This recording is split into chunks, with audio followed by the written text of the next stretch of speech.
Yeah, I mean, they obviously do not like dealing with that Sivir. They're trying to take it away because H2K was able to have a successful bot lane with no bot side pressure, right? We did not have to see Elise down there at all. Yeah, no Jhin ban, obviously, because Forgiven doesn't play it, but it should be the first pick Caitlyn if the stars align, especially since H2K have shown that they don't care too much about the Syndra. So this should be a reply here where H2K probably want an early Zyra again, and they need to find another answer here. What has Forgiven picked up that he can lane into Caitlyn? I would really like to see that Zyra taken away because I think that giving Likkrit that kind of comfort pick, something that's really strong in the meta and that he's really strong on, could be a mistake. And I'm not sure what Stejos is going to do with the Olaf off the board.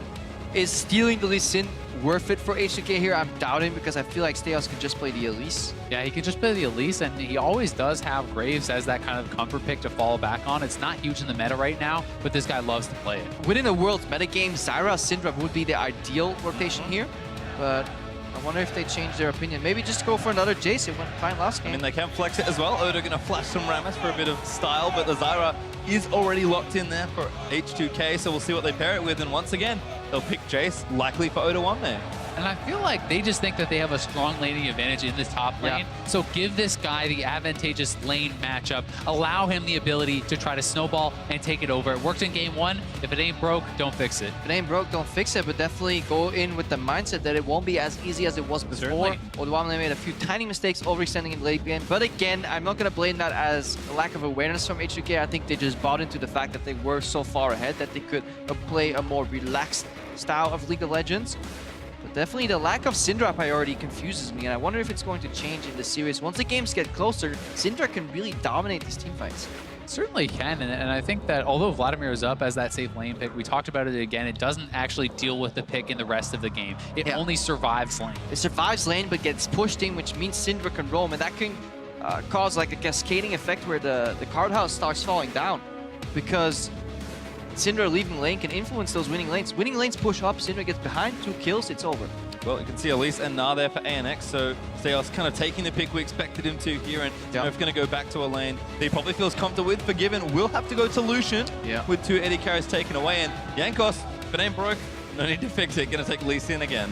And I think that the Lucian, it is a very strong lane, and if you can catch people in these Zyra routes, you can get very good trades, very aggressive trades. But if it's just a straight up standard lane, you can get bullied in, and it's going to be Alistar Caitlyn. This is something that has been very popular in the world's meta, the headbutt pulverize combo into the traps. But the problem becomes, if you just chill in a 2v2 in lane, you're going to get smashed by the Zyra. Yeah, you get smashed, but there's always the threat of a Q flashing to knock backwards, especially since he'll be sporting the Ignite. The plan is quite simple for ANX. They want lanes that can be influenced on every lane by their jungler and their support, so they want to get some sense of pushing threat in the mid lane. It could be the Aurelion Sol, it can also be the Syndra. So likely to push in either matchup. Then the Syndra can leave, start influencing a very, honestly, tippy matchup in the top lane. Narking can get ahead of a Jayce, and when he does, it's very hard for Jayce to strike back. Combine that with jungle pressure, the early game will be a good indicator of how this game's going to go. And if the Gnar gets ahead of the Jayce, especially in combination with the Elise, that's one of the easiest dives in the game as far as a 2v1. So Odoamne is going to have to show respect there. Will be Vladimir locked in again. Repeat of last matchup. Yeah, this will be much harder for H2K's bot lane again. Yes, they could get push advantage, but they're playing double very short-range champions into an Alistar that can get ganks from an Elise. It's very hard to continuously play forward and avoid ganks at the same time, especially when your mid laner does not have the priority. We do have to remember, though, that Likkrit has to have the confidence to make those plays, has to be moving around the map, getting stuff done, because if you sit back, if you just play it passively, Zyra will harass you out of lane. They will get massive advantages in that way, so you must pull the trigger, make stuff happen. And it's just very few changes, really, for H2K. Every pick is the same, except for Forgiven, who did have to change to another short-range AD carry and Lucian. I feel like ANX have shifted a couple of things, not too much, but they've kind of put the power where they want it to be. Likkrit, big playmaker on the Alistar, and Stejos on a much more aggressive gank-heavy jungler with Elise. But if I look at just the draft, I almost want to say that ANX clearly won it. Well, Coach is going to shake hands. Wonder what they think.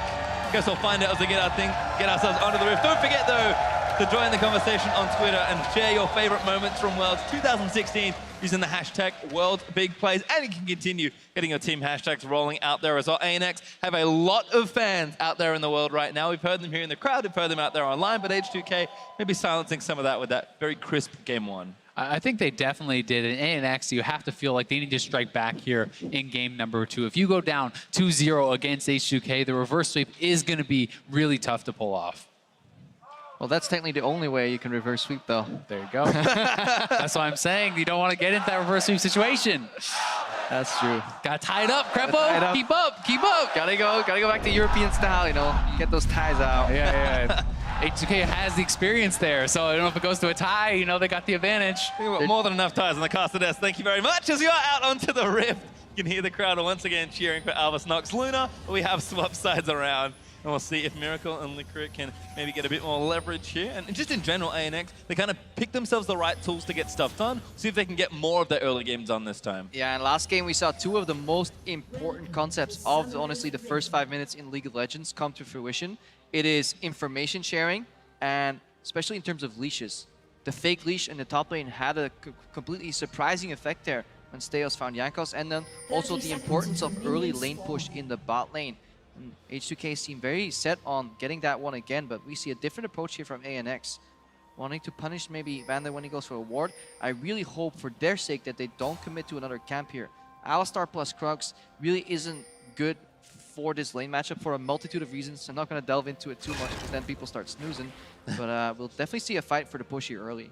Yeah, and I think that they aren't going to go for that. I think they realized their mistake from last time. They've worded out that Zyra is hanging out here. They know they don't want to give up that early push, and I think with that early Relic Shield, you can easily get that push going for yourself. Ooh, I wonder if they actually let Forgiven walk in and go for the freeze and then kind of stomp him from out of brush, because that's what he did the last game. He walked into the lane to get the mini freeze, but technically if they're in the brush, there's a chance. There's so many like what ifs that could happen. Let's just find out what happens. Well, here we are in the bottom lane. Forgiven actually hanging back pretty far. Kira and Ryu will go back into the same matchup here. See if Kira can have a bit more success early on. Nice little Thunderlord's proc there, getting some damage down. And I guess the other change early on is that the junglers will be starting on the same side of the map this time around as well. So no tricks this time from ANX, but we'll see if they get more aggressive down towards that bottom side or not. Yeah, certainly no tricks just yet with that, but there can always be adjustments as far as pathing go. There's ways that you can kind of mix it up. Trap start by aMiracle here is peculiar to say the least. H2K get the push again. They were definitely looking for some queso right there. Yeah, they were. I think the only thing that you could say is they're hoping that Forgiven goes to that freeze. Yeah. You Q flash, you trap him out of that, you get first blood. Plus that was what they were looking for. But that said, you still shouldn't have leveled up your trap until that happens. Yeah, you should wait with skilling. You saw the ward on your screen as well in the second brush. It was placed at basically 150 by Vander, spotted out the trap that ANX has set up, and then H2K played it perfectly, you know, calmly just poking out, getting control, pushing as just the margin as fast as they need. You don't want to overpush. You want to deny as many minions and make it an awkward wave that hits a turret, and that's how they want to get a CF advantage.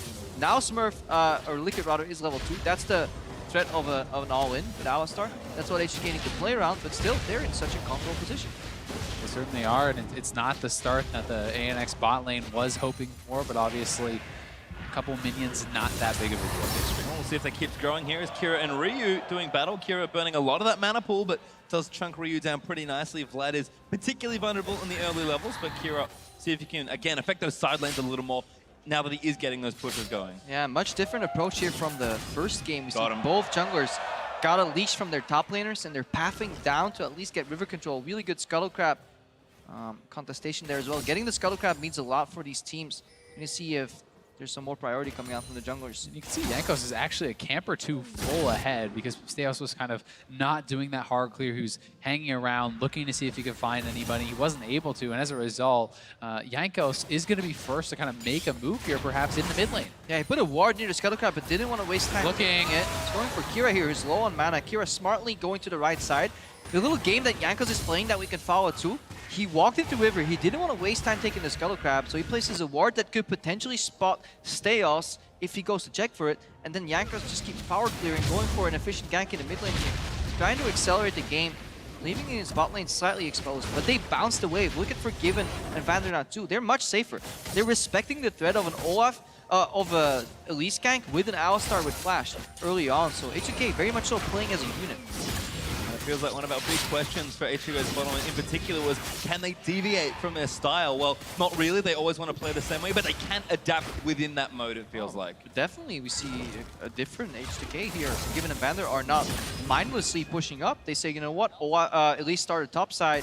We don't know where he is. We're playing against a guy that loves to pull the trigger on the flash. They'll just back out. They will take some poke here, and they will buy into the range disadvantage that Caitlyn has over Lucian. Oh, hello. Straight in onto Forgiven. Likkrit not quite clear enough to cleanly combo out, but I love the aggression. I actually like it myself too. Trade a little bit of your health and mana, get Forgiven into an uncomfortable position, but they're actually just going to take this time, it looks like, to fully base, and at least just on Likkrit. Interesting. Yeah, they want to send him back.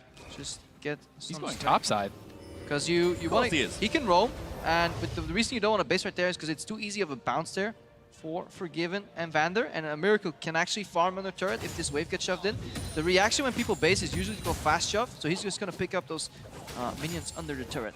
And this is going to be super unexpected. This was an early base from Likkrit. I don't think Odoamne is going to be expecting this guy to be topside, but that said, he doesn't even have boots. It's taking him forever to get up here, and they're actually pinging the possibility of him being up here now, so he's wasting so much time just kind of wandering around the map. Because this is a play you see very often in scrims where supports on first base try to influence other lanes because of the nature of the play. It's so unpredictable. Feels like the right play, but no rewards there for Likkrit. Unfortunately, Odo actually completes his base. Now with double drones and 2 longswords, not the same lead nearly that he had at this time around in game number 1, but is actually still playing and should continue to be aggressive. Smurf, to his credit, stabilizing the lane much better here. Yeah, Kira, once he hits 6 there and he has the last chapter and he gets his next blue buff, that's the breaking point in the early game. That's when Ryu is going to start eating too many orbs that he can't really dodge, and he's going to lose the lane pressure. And you see if Kira can then roam, because if H2K get pushed in bot lane, nothing's preventing them to get Dole 4v2 here. That's definitely something they need to keep track of. Yeah, not at all, especially because the Zyra is so squishy. If you hit any sort of CC on this Zyra, she's dead to a Syndra roam. So that's something they're always going to have to be aware of. You also have to track the fact that it's Cocoon, it's a combo from Alistar, and we have traps plus the Syndra stun. Those are 4 forms of CC that are easily lit. Odoamne back in again, but good trade onto Smurf. Smurf's actually going to hop back in and trade back. Not too bad there, but Jankos was roaming up as well. Stejos is on this side of the map, but he might lose a camp here. Good ward from Level Jankos. advantage. Gonna spot him, but he wants it. Oh my god, he's a genius. Swoops in, does get the camp, and now what does he get? He forces a flash. Jankos, great heads-up play. Stejos actually had his smite. He could have just smited that. I don't know if he was looking somewhere else on the map. That's the only thing I can think. Oh, your Smurf's going in for the 1v2. That's under the assumption that it was smiteable. Maybe it was the level difference. Jankos had a slightly better smite. Maybe they were running the numbers. We'd have to go check back. In the end, it doesn't really matter too much. Jankos went in for the aggressive play, got the flash, got the Grom steal, and is definitely full level head right now, it seems, of his opponent. Confidence from Smurf though. Does go in, look for something, but isn't going to find it. And Stejos just going to move back to that bottom side. Ryu actually going back. Does have that Spectre's Cowl, so things should get better in his 1v1 matchup.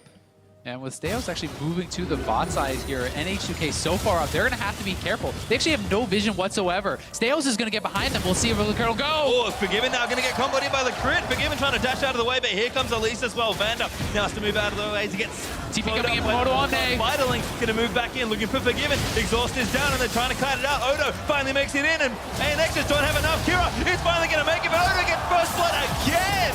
As H2K are going to try and book it. The ulti's there from Kira, but it's not enough to take out Odo, and now he's going to slay. Odo finally goes down, but Jankos goes back in. Got no kick. Ryu in here with a massive 4-man Hemo flank. Flash tight the bottom, looking for a little bit more, but Kira going to stun him up again. Likkrit does go down to Jankos on the other side of the fight. It's a disaster. Smurf turns it around.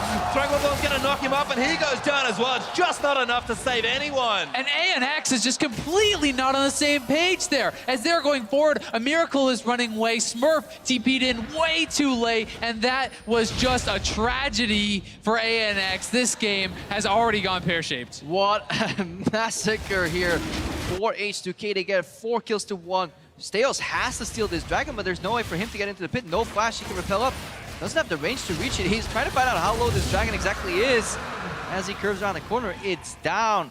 They bought into that play so much. It was the right idea. Gank the bot lane, but Forgiven respected the play enough He held enough range here, not getting into Q flash range ever, which meant Likkrit had to expend this flash, which means no dash backwards. But watch aMiracle here. He just turns around. He's not even getting involved. The TP comes in. He's like, all right, we're out. The rest of his team is all in. Where's the TP coming in from Smurf? That is like a full 5 seconds late after Odoamne. They're just not on the same page at all. And if Smurf TP'd in first, I think they win this fight. Definitely, if the Gage is a coordinated effort here with the TP, aMiracle, that was his first auto attack in over 10 seconds, it feels like. Yep. Definitely great job pointing that one out, and that's honestly the change for this fight.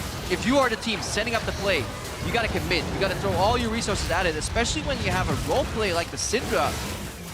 Definitely a big weakness here for ANX, not using the pattern of plays that we've seen in so many games. Syndra push up, roam down, jungler comes with you, teleport, just completely annihilate bot lane and then get the turret. And Jankos this time is the slacker. The first time he has not participated in a first blood here at Worlds for H2K. Odo, though, keeps his perfect record for the series. Does get it again. Ooh, he does get involved in 3 kills right after it, though, so not too bad. We'll give him a free pass on this one. Maybe it was close enough. Still counts. He's like, I'm in range, it's fine.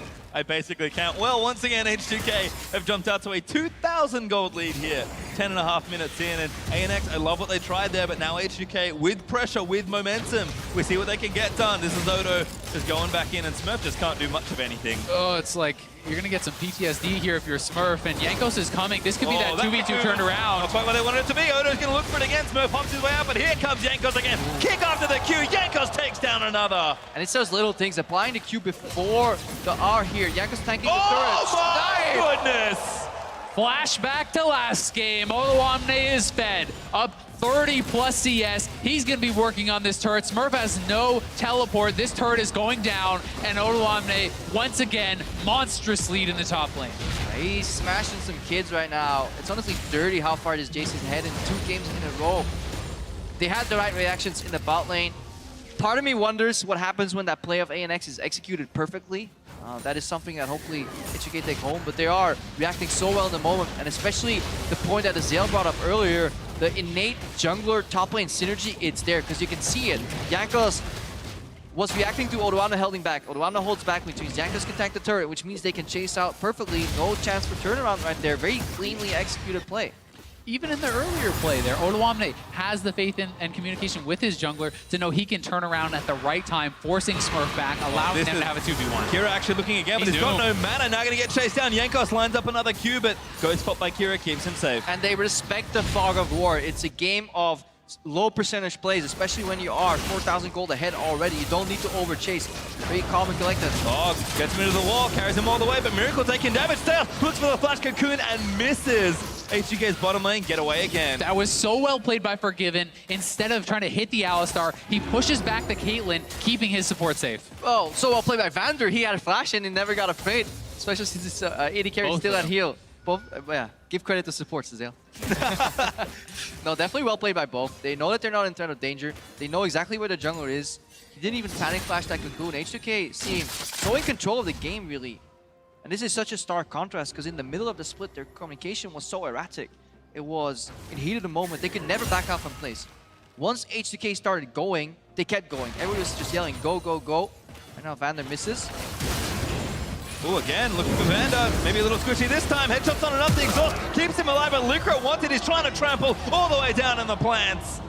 But Vander gets away with it, burns all the summoners to do so. And look how much time Stejos has spent on the bot side of the map trying to force something, trying to make something happen. All this time, Jankos is getting further ahead. He's up 20 CS in the jungle too. He is being very efficient, and Stejos is feeling the pressure. Feels like, I have to help this lane out. Another 2v3 bot lane for H2K. Oh, Ryu stunned again, but Kira again. Not enough mana here versus that Spirit Visage to really do anything. That's the nature of this matchup. You need to get ahead in the Syndra versus Vladimir before this point, before Spirit Visage. If not, Ryu, especially when he has a jungler and vision around him, can start playing aggressive. And look, Odoamne pathed it down, ready for the dive. Yep, exactly, and that's the advantage he has gained from this massive topside lead. Dive again. Ryu should have all the tools to do so. No ultimate, but that's going to be okay. Miracle's actually the one getting dove. Tango's going to kick him in the face. Forgiven just cleans up one last order as ANX commit the TP, then cancel it. As Odo's backing onto Kira, knocks him back. The stun's not bad. Kira flashes out of the way, but H2K take over that mid lane. H2K are just striking on all sides of the map, and Smurf, there's nothing he could do with that TP. His AD carry is already long dead. And I just love watching greatly synth players. They could approach hoping to save their flash if they just kick, but they know if the enemy has flash, he's waiting for that exact pattern. Oh no. Here, oh, that's enough to the sky. Just crushes down on his head. Slam dunk for Odoamne, and he wants more.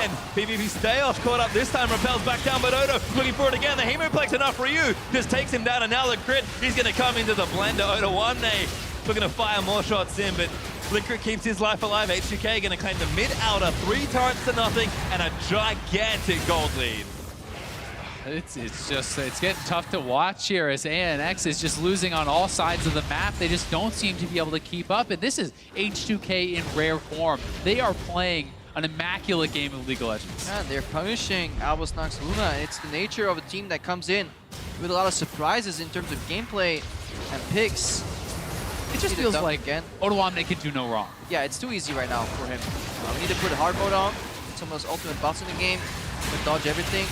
But no, this is also, it's part of the trajectory for ANX. You come into a tournament and you are a wild card in the little sense of the word, where nobody knows what to expect and you get surprised. But the farther you go into the tournament, and the more you kind of start scrimming these teams as well, the more you get found out and honestly downloaded, and that's what H2K is doing. They're completely outplaying ANX across the board. Yeah, ANX talked about how after that week 1 win, they started getting all those scrim partners. And yes, that's great practice and you can improve, but they lost the element of surprise kind of by starting to practice with these teams. And they even talked about the fact that they had practiced specifically with H2K. Let's kind of wrap it all together. We have seen some perfectly good, solid, standard play from ANX as well. They're not just, you know, a team that plays only chaotic and that's it.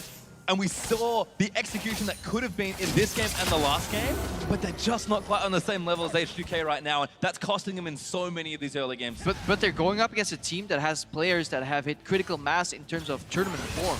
Odoamne is playing amongst the best top laners in the tournament. He's being praised by his peers as well. We have Forgiven, who is a great AD carry, who finally has shown more flexibility in style as well. He's not with Vander just mindlessly pushing up here. He's actually baiting ganks, forcing Stejos to stay around for so long. As a unit, H2K is using all that information and punishing Albus Nox Luna. So it's finally all tying together, and that's what was missing for so long for H2K. It really is, and it has to be a bit frustrating for ANX because both last game with the 2v2 top lane and this game with the party in the bot lane, if they had executed a little bit better, they could be the ones with the massive lead. They could be the ones snowballing the game, but instead, it's H2K astronomically ahead once again. And credit to H2K, they're not only good at getting early leads, but they snowball almost harder than any other team in the tournament. They are on an absolute tear. Don't forget, they're 5-0 right now as far as overall wins go. This could be their 6th straight Worlds win in a row. Yeah, their gold progression in the game is honestly fantastic to watch.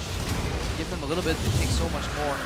When the Dragon goes down here, there was some questions in their closing ability last game, but shouldn't look into it too much. They have another chance to prove that they can cleanly close with a large gold advantage. But still, even if they do it sloppily, they're setting themselves up to be 2-0 in a quarterfinal. Honestly, something not expected for H2K coming into the tournament. Well, you can see right now, Smurf is trying something cute here, but Forgiven once again playing with a lot of respect and restraint. We'll just let Miracle farm up here. And it's like Krepo talked about earlier, respect Fog of War. Yeah. Until you see that Gnar somewhere else, give him the respect that he's in that bush. Especially when the map is so tiny. You could run out of options, you know, where could he be? He could be standing behind his tier 1 turret, that's about it. If he's not there, well, then he has to be somewhere in the bot lane trying to cheese you. And H2K completely choke out vision. Again, they want a 1-1-3 or 1-3-1. Just put the Forgiven near the most vulnerable turret here. Ryu, put him in the long side lane. He can duel, especially since his Gnar is itemizing armor too. Against the Vladimir, he's just going to get put into the dumpster. Well, it's all these little things. Been a lot of what the lanes have looked like, unfortunately. ANX have certainly struggled versus some strong opponents on H2K. Odoamne once again was off to a flying start, but it's been a little less chaotic than the game before. H2K, regardless, is still up almost 10,000 gold at under 20 minutes. And it's also so hard to judge these drafts, and you know, because you look at the draft and I'm like, ANX won this, you know. If they do X and Y, they can outplay it, but maybe we're overlooking something, or maybe just H2K is such a great team. It's so hard to then get an accurate assessment of these picks. Also for H2K, if they go to the next round here in semifinals, hopefully they have the right context for some of these Syndra matchups, because if they play against a roaming mid laner that can get more influence, definitely could be possible. Well, you can see again, H2K are sticking with the aggression that they love. Black Cleaver second for Odoamne, Protobelt second once again for Ryu. This is the team that gets their lead, gets the right items to push it, and then just pushes really hard. Exactly, and having these mid-game spikes, those 2-item spikes where these champions are at their strongest this early, makes it so they can put themselves in a position to really blow the game wide open with one more fight. And see a bit of a basic here. Surprise! Ooh, The Jankos should be fine. Has kick still available. Oh, good flash. Gnar gets a couple walls there as well. Kira, chains CC, and there's a pick for ANX. Doesn't decide to pull the flash trigger. A lot of cooldowns used though. And that's what they were doing. H2K was building out their Baron vision. They had Odoamne in the bot lane, pushing up uncontested. They wanted to prep for a 20-minute Oh, Nashor. that's awkward. A little bit unlucky there for Likkrit, but Did he shake it preempt that off. with a W, or was that just a straight Q flash? It was I think he looked to headbutt and didn't hit the headbutt button on the target he wanted. Yeah, no, he definitely flashed. I think it was a flash Q looking for the headbutt after, but not quite connected there for Likkrit. We'll have a little check on that. Yep, But still. Odo is still just split pushing these side lanes. Exactly, and ANX, once again, they know they need to make a play. They go for it. They layer the CC very well. The Elise followed up by that Gnar and the Syndra. They get a kill, and they start to fight back. They need to continuously look for these kind of picks and just claw their way slowly back into the game. And honestly, it was just a straight-up whiff here for Likkrit. And with Alistar, you can't afford to do that, especially now that the cooldown reduction boots kind of have been removed, or the summoner cooldown, the distortion, is no longer in the game. It was such a strong, powerful tool because Alistar could always go for these plays every 3 minutes. Right now, you're reduced to doing it every 4.5. So much vision right now for H2K as well. Look at how far back the trap line is for Caitlyn. That's generally an indicator of how far behind the team is on the vision game. And he talked about it already. I just feel like ANX do need to make some plays, and those are the picks they want. Unfortunately, like we could see, it cost them so many cooldowns just to get one kill. Zyra ulti's really blocking a lot of the party that they could be having as well. And H2K, a very speedy Baron start. Yeah, they're going for the two-man barrier here, showing their support and AD carry in the mid lane. They finish off mid wave, then rotate in here. They're kind of lucky Alistar was too afraid to peek around, but it is a smart strategy. ANX is going to expect the Baron to be started right now, but it's already on 4,000 HP. Yeah, this is just going to be gone. It's going to be too little too late, and they're committing to it. The culling blown there from Forgiven is really smart. They're the ones pulling the sneaky Baron against ANX. They've been spotted, but Ryu's just going to have to book it out. He pulls out of the way. He does have his flash, but won't have to expend it there. Don't forget Odoamne was still bottom lane without his teleport, so that was very well played And by now he has the H2K. Baron buff, which Smurf can't contend with. You know, he's not able to clear out that wave. They get the turret. Part of me feels it's still so risky to go for that play, Oh, though. it's very risky. No teleport on your top laner. Likkrit could have just walked in, warded, flash comboed, maybe turn it around. Roll. So bold, but right now, if it pays off big. Yeah, Likkrit's like, yeah, get me out of here. Oh, the kick's not enough, but Odoamne might just go in anyway. Likkrit almost about to get himself destroyed by a very fed Jayce. But H2K instead, they'll group together in mid lane and try and shove down some more turrets with their very fresh Baron buff. Nice turret. For Jayce here, they're relatively short range, so they're susceptible to the QE here, but if they get hit and everybody forgets about Ryu, he's just going to 1v9 the team fights. And Ryu was just zoning them off the side, even expending the ultimate to push them back, threaten that dive, and allows them to pick up more gold, get further and further ahead. And he's going in! Ryu's in, looks for the Protobelt. Last few missiles do get him, and he's pulled his way out with style. Likkrit, good three-man pole. They need to follow up those strength ones again. Gonna keep them out of the way. Likkrit almost goes down, but has not enough damage. And Vander playing a great defensive Zyra as well. Two-man snare. They're in the backline. Don't have enough range on the side of ANX to get to Ryu. That means Odoamne is uncontested in the bot lane. This is part of the issue. Jayce just doing so much work with his structures early on, particularly empowered by Baron. H2K can look for a bit of a greedy one here. Vander finds two with the Stranglethorns, but Steyos just goes down. Odoamne now on a killing spree. Gnar finds two. Well, it doesn't connect to Likkrit. He goes in again. It's a great pull, but it's just not enough. Forgiven takes out Smurf. There's the ace for H2K. They collect the body inhib, and they're not done. Yeah, Albus Nox Luna playing whack-a-mole on hard mode. You solve one problem, but two more pop up. H2K is everywhere and just slaughtering them. Oh, goodbye, Kira. There's the ace again for H2K. The Nexus turrets are going to go down, and H2K will go up 2-0 in the quarterfinals. 23 minutes into the game, they close it out. We asked, can they close out the games with a lead? And I think that is a resounding yes, as H2K looks even better in game number 2. What a complete smash here.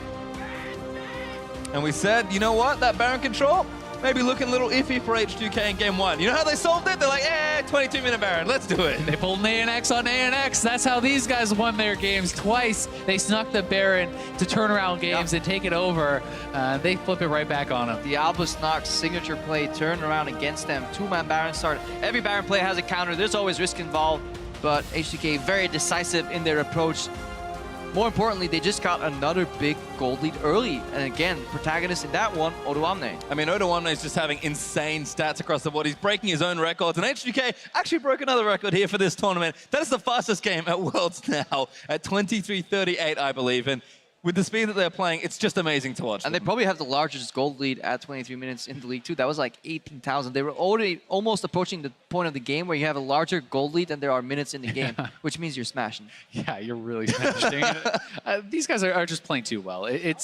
We talked about all the ways that ANX can win and what they kind of have to do, and it just feels like H2K has compensated for everything that ANX can do. They're outplaying them individually. They're outplaying them macro-wise. They're giving respect to the potential of ANX pulling off cheese and being roaming, etc., etc. And when we say that, we can start listing them and see what they counter. They stayed out of range of the Alistar flash pulverized. Forgiven dodged it twice. They didn't get ganked by Stejos early, knowing where he was in the early game. Ryu stayed even in the matchup. They didn't let Syndra roam. They were first on the teleport. All these things were greatly executed by H2K, and that led to them winning the game so easily. And it's interesting to see, you know, strong drafts there in general, but we are going to get a bit more as we go back to the analyst desk to go over the action from game